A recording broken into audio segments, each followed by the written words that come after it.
کله چې انسان په ګناه اخته شي او هغه بیا ترسره کوي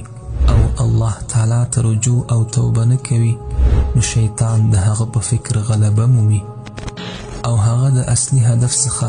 چې د الله تعالی رضا ده او جنت ته رسیدل دي راګرځوي، ان تر دې چې د ژوند په آخرو شیبو کې هم یوازې نه پرېږدي او په یو شکل په هغه باندې غلبه پیدا کوي. کله چې د زنکدن پر وخت د هغه خپل او خپلوان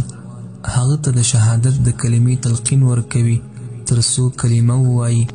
خو په دغه وخت کې په هغه باندې د ګناهونو فکر دومره زورور شي چې د کلمې د ویلو توان نه لري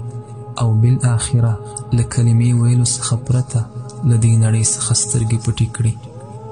ابن قیم رحمه الله په خپل کتاب الداء والدواء کې لیکلي چې یو کس ته یې د زنکدن پر مهال د کلمې تلقین ورکاوه چې لا اله الا الله ووایي، خو هغه د سندرو په ویلو اخته و ځکه چې په ژوند کې سندرې ډېرې اورېدلې.